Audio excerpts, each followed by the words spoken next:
Descarga ya la aplicación móvil de Radio Viajera totalmente gratis, sin planes premium y con todos los podcasts geolocalizados, los destinos contados por periodistas y bloggers de viajes en primera persona, para que no te pierdas ningún detalle en tu próxima escapada.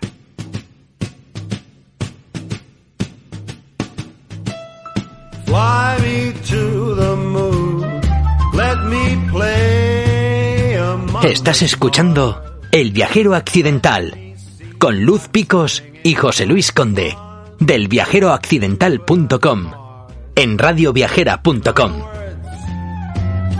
Hold my hand. Muy buenas, amigos del Viajero Accidental en Radio Viajera. Os saludamos de nuevo Luz Picos y José Luis Conde. Hoy nos vamos hasta Torrelavega, en Cantabria, una gran desconocida, la ciudad que se llama capital del Besaya, por el río que pasa por allí. Y nosotros vamos a hacer un recorrido que le haga justicia, porque hay mucho que ver allí. En efecto, Luz, esta va a ser una guía para recorrer Viernores en Torrelavega. ¿Qué es Viernores? Pues un tesoro que se esconde a los pies del Monte Dobra. Barrio lleno de casonas, de esas típicas casonas cántabras con sus blasones y portaladas. Uno de esos pueblos de Cantabria, a la vez orgulloso de formar parte de la capital del Besaya, gracias a la invitación de la Concejalía de Cultura del Ayuntamiento de Torrelavega y de la Junta Vecinal de Viernores, y de la mano de la historiadora torrelaveguense Sara del Hoyo. Con ella hablan Raquel Calvo y José Luis Conde, del equipo de El Viajero Accidental. Recorriendo el barrio, qué mejor manera de sumergirse en Viernores y conocer su arquitectura, su historia, sus familias. Como dice Sara, es un Juego de Tronos en pequeñito. Vámonos ya a Viernores.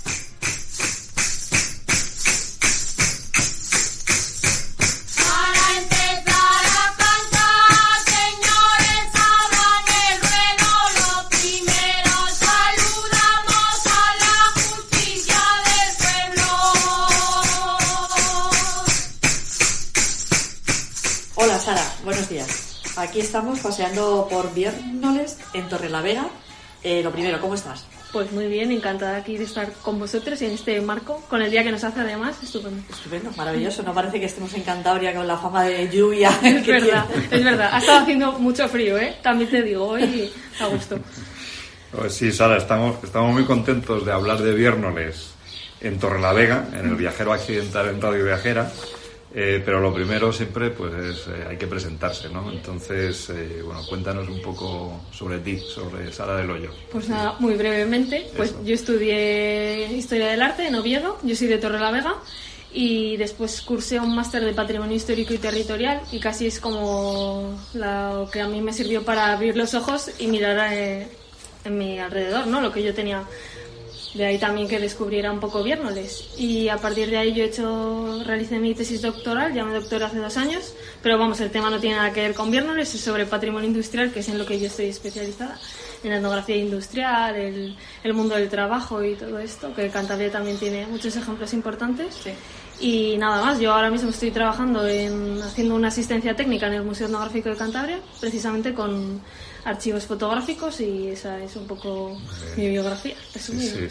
Bueno, hablaremos de la arquitectura industrial de Torrelavega. Yo creo que en algún momento hablaremos. También. Sí, eso será ya para 1, 2 o 3 programas. Exacto. Bueno, ahora lo que vamos a hacer es situarnos. Entonces, hemos dicho que estamos en Viernores, pero hay que centrar un poquito más la cosa. ¿Dónde está Viernores? Y cuéntanos un poquito de su historia. Pues sí, estamos en Viernores, estamos en como digo yo, el corazón de Cantabria, porque estamos en el municipio de Torrelavega, ese cruce de caminos, esa perfecta situación que tiene Torrelavega y que le hace perfecta para muchos ámbitos de su historia. De su historia también, de la historia de Viernores. Viernores es una de las localidades que tiene el municipio de Torrelavega, es la localidad que estamos al sur, a unos 3 kilómetros, y creo que es necesario que hagamos un repaso muy breve sobre la historia de Viernores, porque así vamos a conocer y vamos a entender mejor de lo que vamos a hablar a continuación, que será la arquitectura. En este breve recorrido, pues tenemos que empezar, como no, por los datos que nos hablan de esas ocupaciones en época prehistórica, porque los investigadores nos hablan precisamente de que es una zona que tiene que reúne unas condiciones para instalarse, para asentarse grupos de personas muy, muy favorables. El río, el monte, que también hablaremos después de ellos, han llevado a que hubiese asentamientos desde época, pues, el yacimiento más antiguo, el que nos hace pensar que había aquí un grupo de personas, nos habla del Paleolítico, o sea que estamos hablando de ya varios miles de años antes de Cristo, y es que se encontraron unas lascas, unos útiles de piedra caliza ya en uno de los taludes a la entrada de Viérnoles, y entonces, bueno, pues las investigaciones han llevado a pensar que efectivamente desde el Paleolítico tenemos aquí grupos de personas. Un periodo muy interesante para Viérnoles es el de la Edad Media, y siempre hay que hablar aquí de un documento que, bueno, también quiero decir que la historia se forma a partir de interpretaciones de muchos restos, de muchos documentos, de muchas, que es algo que quiero después comentar a raíz de la arquitectura. Y cuando digo esto lo digo porque hay un documento del año 817 que los investigadores relacionan una serie de términos precisamente con el territorio en el que estamos, ¿no? Con Viérnoles. Y esos términos son Vérmulas, Salinas de Bernelio y Santa Ágaza de Bárcena, que además aparece con V. Entonces sí que nos hablan esos términos, si realmente los damos por válido y aceptamos que se tratan de Viérnoles, de una serie de territorios en los que estaban incluidos los propios de Viérnoles en la actualidad, que pertenecían al monasterio de Santa María de Yermo. Del monasterio de Santa María de Yermo, por circunstancias en las que ahora no vamos a entrar, pasó a manos de la iglesia de San Salvador de Oviedo y en el siglo XII al obispado de Burgos. En ese siglo XII ese poder de los monasterios muta, se transforma y el territorio del actual Viérnoles pasa a manos ya de casas señoriales, o sea, de familias.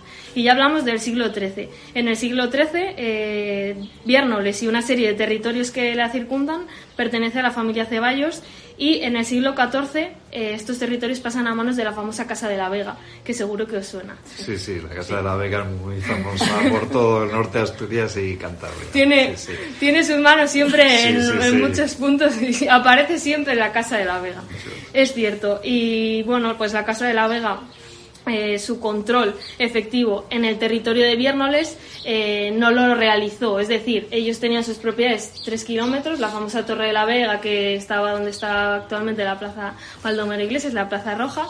Entonces, bueno, pues ellos, por decirlo de alguna manera, estaban cómodos allí y no querían saber nada ni de Viérnoles ni de controlar estos territorios. Ellos ya recibían su parte y no se querían preocupar.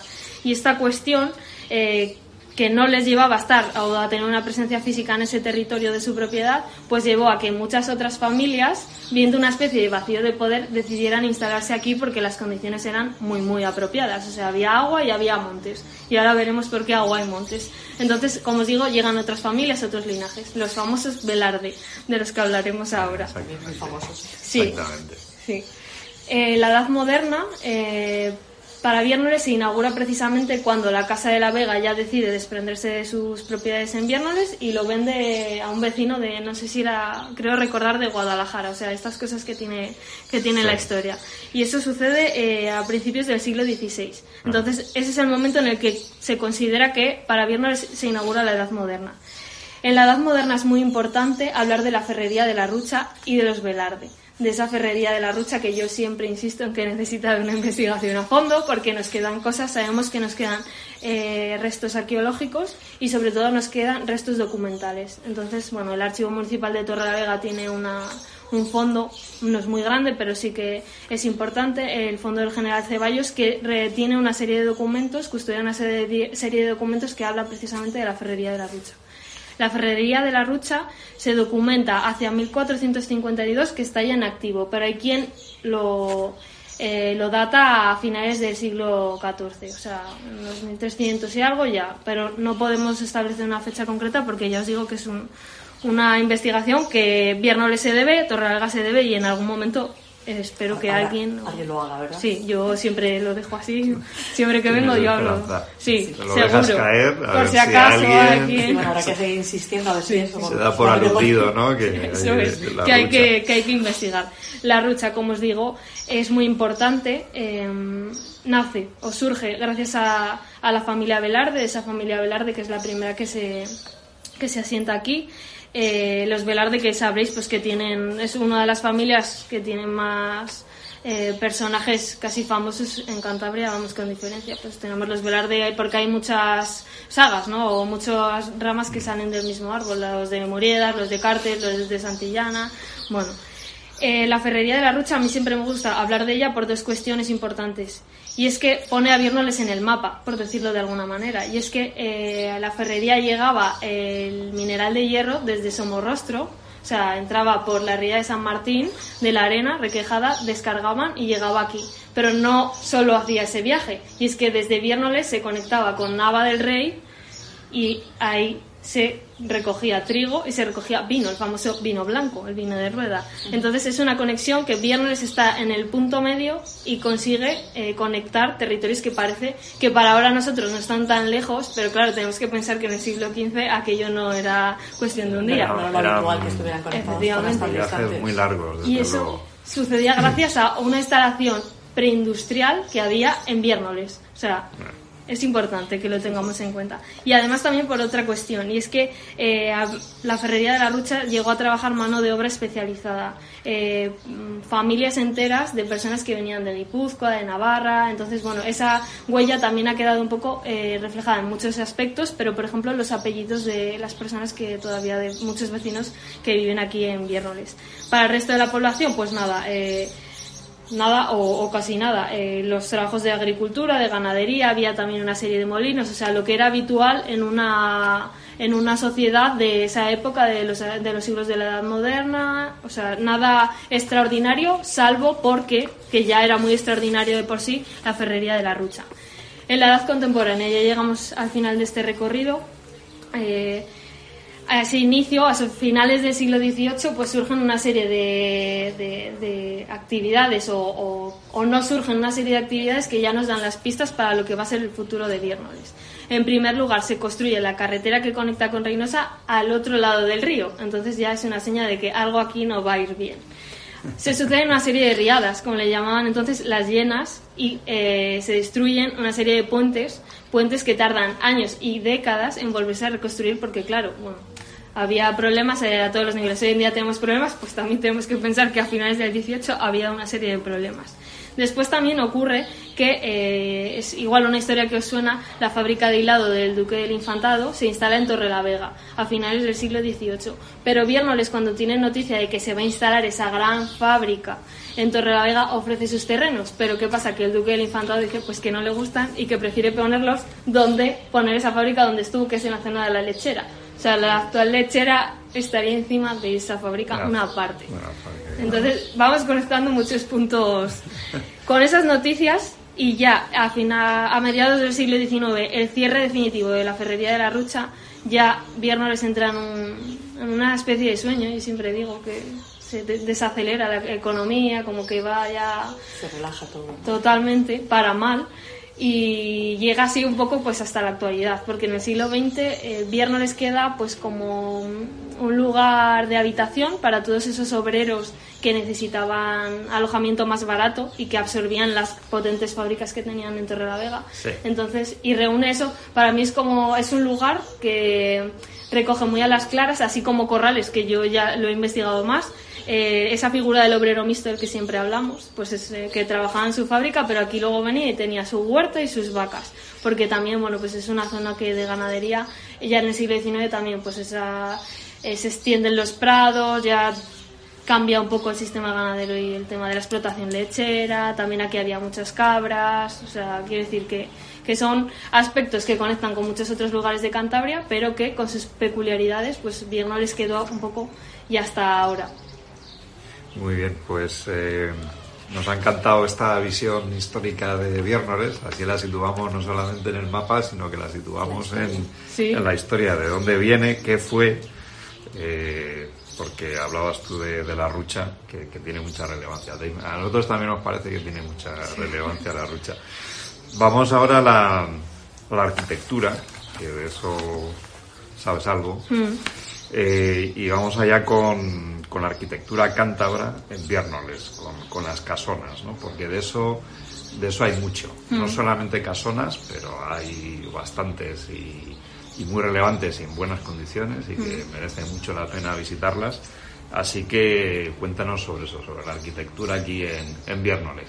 Pues yo creo que lo primero que tenemos de lo que tenemos que hablar es precisamente la configuración urbana o semiurbana de Viérnoles, ¿no? Porque nosotros estamos en uno de los barrios, en el barrio de Paramenes, pero Viérnoles tiene una serie de barrios más.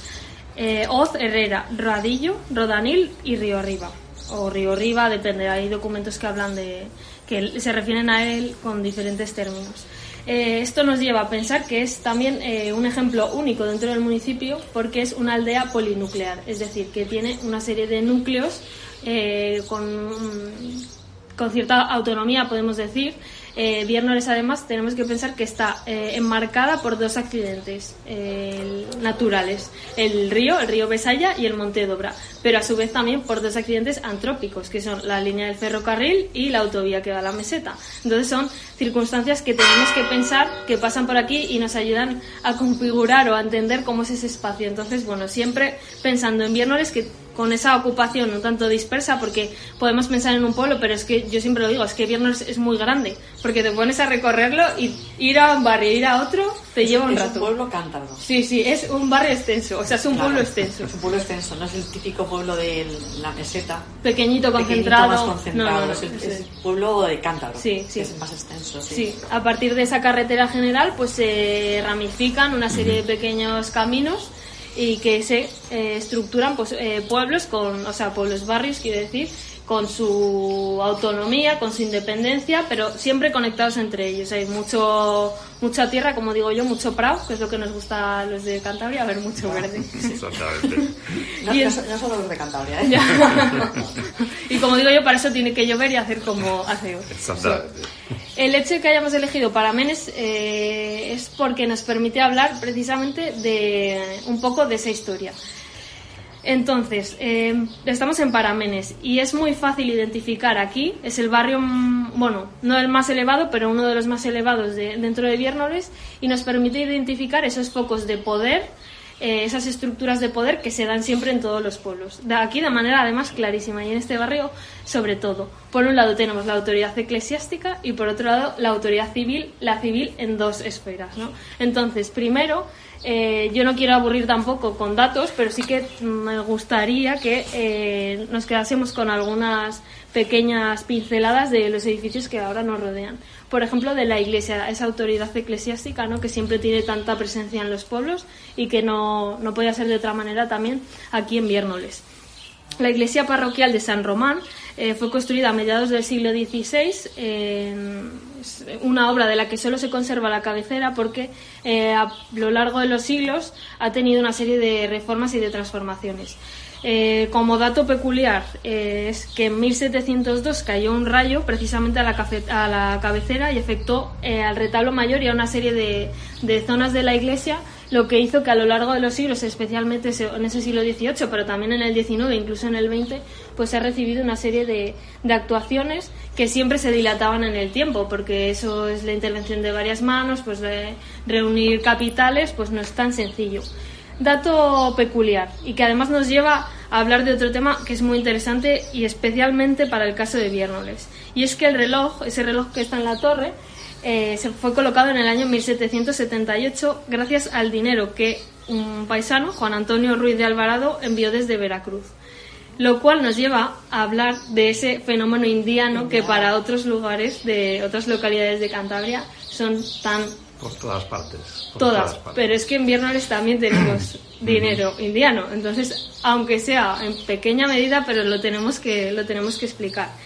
Y es que las migraciones en general, tanto inmigraciones como inmigraciones, han tenido mucha importancia en Viérnoles porque han moldeado pues las características o esa idiosincrasia de cómo es el pueblo de Viérnoles hoy en día. Hablábamos antes de la ferrería, pero también en este sentido. Tenemos que pensar en ese dinero que venía de indianos, de jándalos también, ese comercio de Cádiz, etcétera, que llegaba a esos lugares de nacimiento de las personas que se habían marchado y que siempre se utilizaban para revertir en beneficio de los vecinos, de aquellos paisanos pues que habían dejado ellos en su tierra. Por ejemplo, que os estoy diciendo del reloj, que es un dato pues a tener en cuenta. dinero que tiene eso su repercusión en la arquitectura, como no, en la arquitectura, pero también en obras públicas, ¿no? Pues por ejemplo en una fuente, o es dinero que se utiliza para que los vecinos, los que están aquí, vivan mejor, o lo que ellos consideran que es un avance. Ese concepto de las obras pías, ¿no? Que también tiene que ver con el edificio en el que estamos ahora sentados y con el que yo tengo a mi espalda, que actualmente es la casa rectoral y esta es la casa de juntas, la junta vecinal. Y es que estos edificios se construyeron también gracias al dinero que Urbán Ruiz Velasco dejó en su testamento a mediados del siglo XVIII, y que él determinó que dejaba una cantidad para dotar un hospital, una casa hospital y una casa escuela.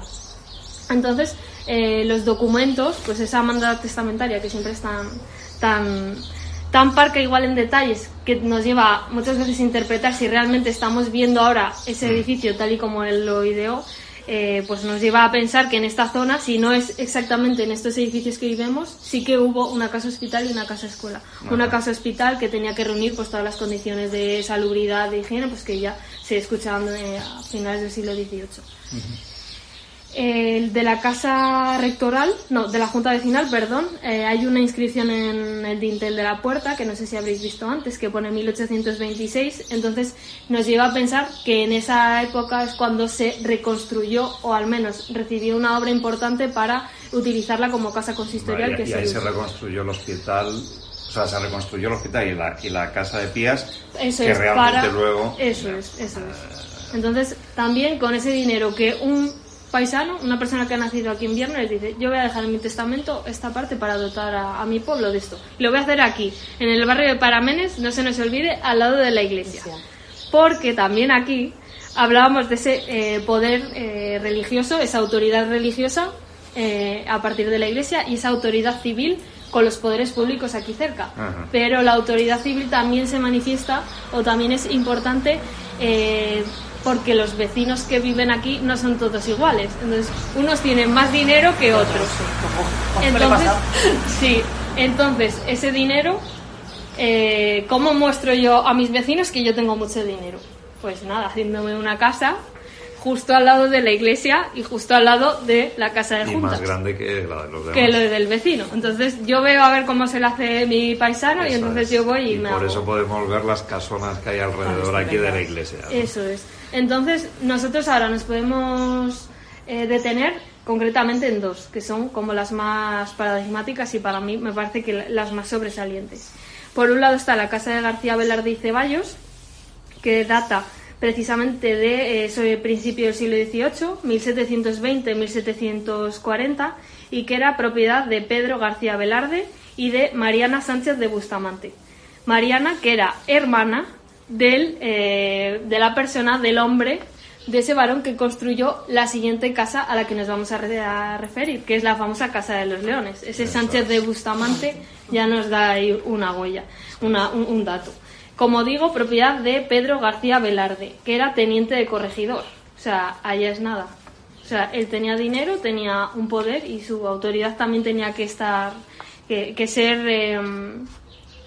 vista por sus vecinos. Palpable, que se viera simplemente con ver la casa, y ya veías el poder de la gente que vive ahí. Efectivamente. Entonces, bueno, sí que es una casa, cuando hablamos de las casonas de Viernoles, pues hablamos de esas casonas de época barroca, plenamente barroca, que nos hablan también de la conexión que existía entre los diferentes talleres que trabajaban en la elaboración de esa arquitectura.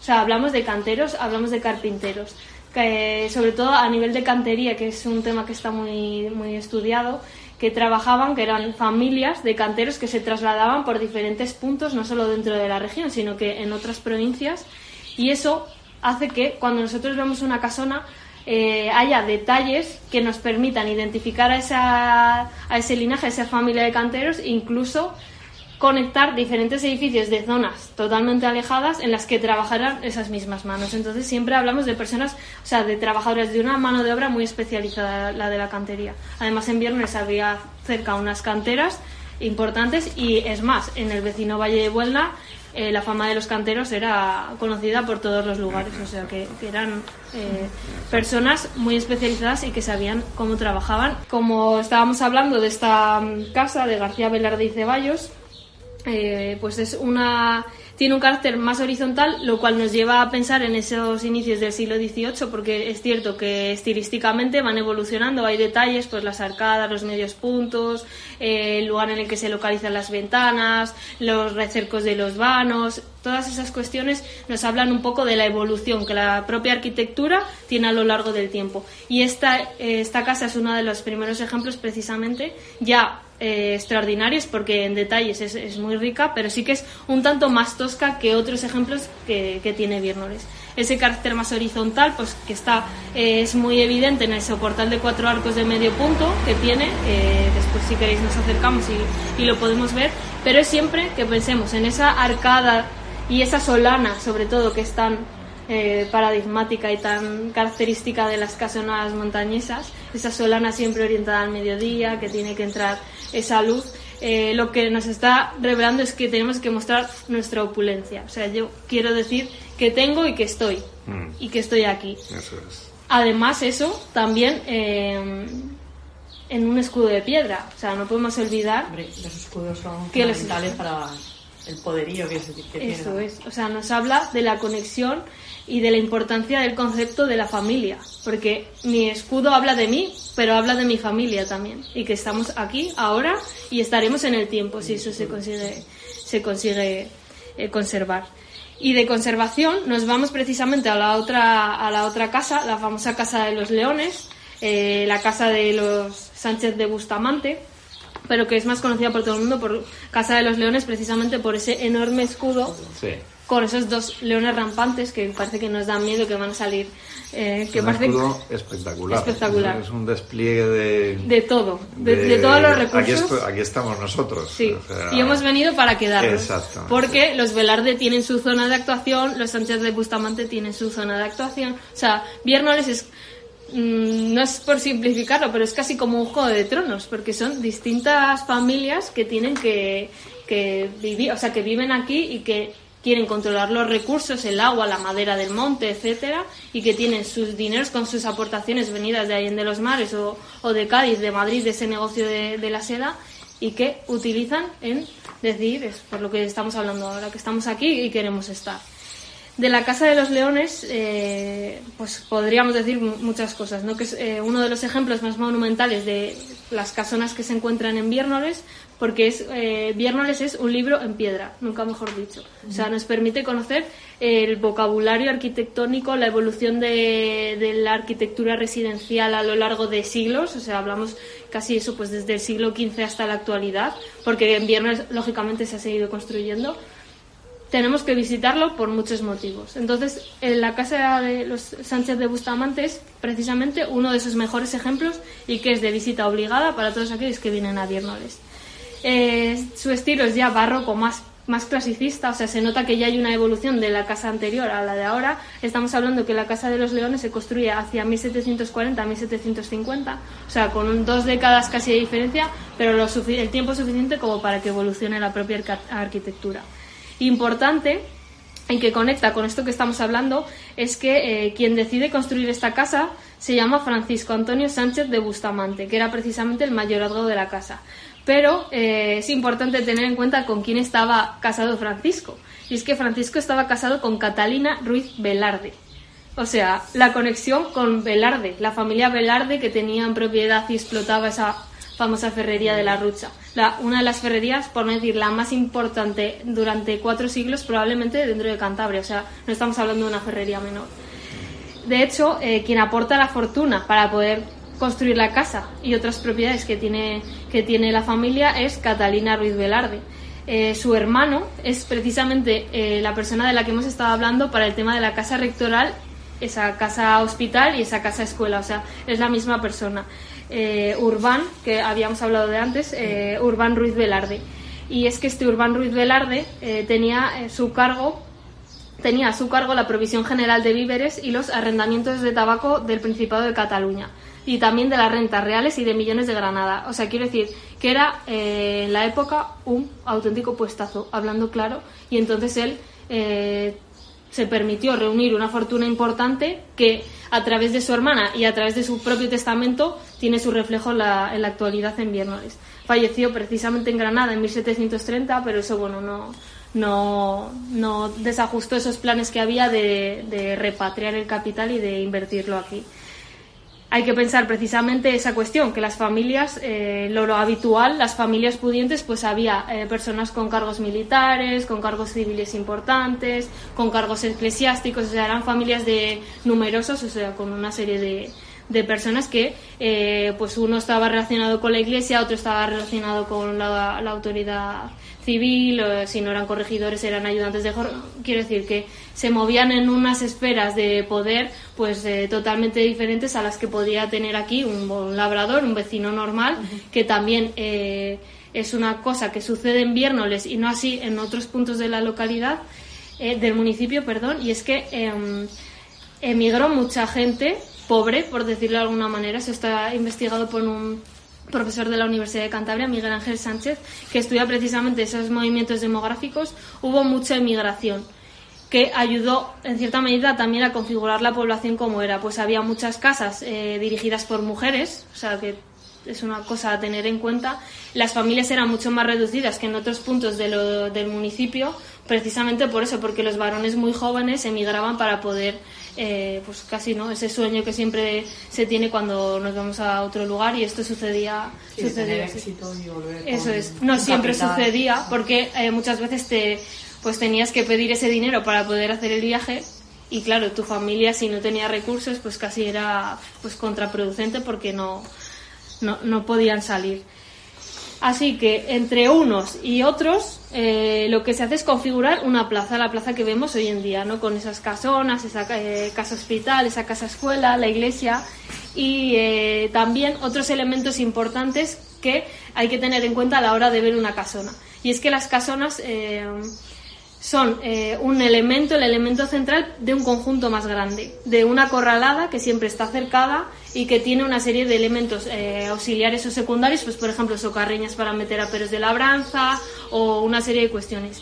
Importantísimo es precisamente las portaladas. O sea, portaladas que ya vemos en otras localidades que nos encantan, y que en Viernoles tenemos todavía alguna, otras se han perdido. Y precisamente la de la casa Sánchez de Bustamante, la de la Casa de los Leones, la hemos perdido. Afortunadamente contamos con fotografías que nos permiten conocer cómo era esa portalada. Según los vecinos, pues más o menos hasta los años 50, 1952, se sabe que esa portalada estaba aquí, estaba dedicada precisamente a San Antonio de Padua, que en la parte superior pues había ahí una hornacina en la que estaba la figura. Como digo, está desaparecida. Tenemos noticias, hay quien dice pues que está en un sitio, otros dicen que está en otro sitio, pero el caso es que donde tenía que estar no está. Entonces es una cuestión que tenemos que poner sobre la mesa siempre. Y entonces, ¿qué es lo que queremos legar nosotros de lo que hemos recibido? O sea, nuestro patrimonio arquitectónico, nuestro patrimonio cultural está aquí porque alguien decide protegerlo o no protegerlo. Y en ese sentido, Viernoles pues tiene declaradas una serie de arquitecturas desde hace pues relativamente poco, y concretamente en Viernoles tenemos esas, o sea 13, que es nada más y nada menos que 13, o sea que es una cuestión a tener en cuenta. Un número bastante considerable. Sí, entonces claro, nosotros pues cuando venimos a Viernoles y caminamos por sus callejuelas, pues claro, tenemos que pensar que es patrimonio y que nos pertenece a todos, y que tenemos todos que velar porque eso se conserve, que hay que cuidarlo, que habla de nosotros, de los que estaban antes que nosotros, y hablarán de nosotros en el futuro. Eso es. Muy bien. Bueno, muy bien. Pues ha sido un recorrido fantástico. La verdad es que nos hemos quedado con eso, que hay nada menos que 13 bienes inventariados, o sea que hablábamos antes de Viernoles donde está, y todo el mundo piensa en Torrelavega como un sitio moderno, como un sitio nuevo, pero hay muchísimo que ver en Torrelavega, no solamente eso. Sí, la verdad es que nos has contestado más que con creces a la pregunta esta de ¿qué ver en Torrelavega? Que yo creo que esta pregunta, si se la haces creo que hasta incluso a gente que es de la propia Cantabria no te la sabe contestar y te va a contestar la parte nueva industrial de Torrelavega. Sí. Entonces, la verdad que es que nos has dejado boquiabiertos y bueno, recomendamos pero muchísimo que vengan a Viérnoles porque es un ejemplo de lo que tú has dicho de arquitectura típica cántabra y o sea, es impresionante. Y además también lo que tiene Viérnoles es una naturaleza alrededor impresionante. A nosotros en El Viajero que nos gustan mucho las rutas. De la montaña, como digo yo, del monte. Porque Torrelavega es el Monte Dobra. Sí. O sea, para mí es mi punto de referencia siempre. Y para las personas que somos de Torrelavega, hace unos años se grabó precisamente un vídeo y salía un abuelo diciendo que era el jefe, el Monte Dobra. Porque donde estés está el Monte Dobra. El Monte Dobra, o sea, de referencia. Eso es. Para los de Iguña es el Pico Jano, pero para los de aquí, vamos, Torrelavega es el Dobra. El Dobra. Sí. Pues nos has dado otra razón para venir por Viérnoles, que es el Monte Dobra y son las rutas. Y la verdad es que nos has dado unas cuantas razones para visitar Torrelavega. No solamente Viérnoles, lógicamente, pero para visitar Torrelavega, ¿no? Entonces, bueno, como nos suele pasar, se nos va acabando el tiempo y tenemos que ir terminando. Ha sido un placer esta invitación de la Junta Vecinal de Viérnoles y del Ayuntamiento, de la Concejalía de Cultura del Ayuntamiento de Torrelavega. Ha sido un verdadero placer poder estar por aquí paseando y hablando de Viérnoles contigo, Sara del Hoyo. Encantada.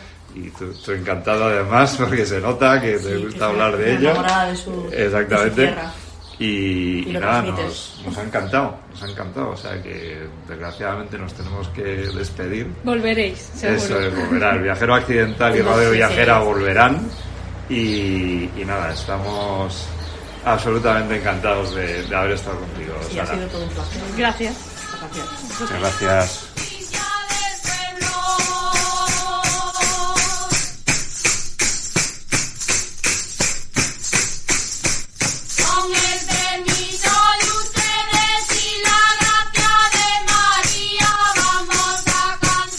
Hemos llegado al final de este recorrido por un pueblo cántabro y por lo que se puede encontrar en Torrelavega. Muchas veces nos preguntamos qué ver en Cantabria. Pues, por ejemplo, os podemos decir que debemos ver Torrelavega y su barrio Viérnoles, que ofrece historia, casonas y naturaleza. Agradecemos de nuevo a Sara del Hoyo su conocimiento y su pasión por todo lo que se puede disfrutar en Viérnoles, y a la Concejalía de Cultura del Ayuntamiento de Torrelavega y a la Junta Vecinal de Viérnoles por su invitación. Gracias, como siempre, a los técnicos de Radio Viajera, Meri Vecino y David Esteban, que hacen posible que lleguemos hasta vosotros en cada episodio. Ya sabéis que el podcast de este episodio estará en breve en la mayor plataforma mundial de podcast de viaje, Radio Viajera, y en las grandes plataformas generalistas. Hasta nuestro próximo viaje compartido con vosotros.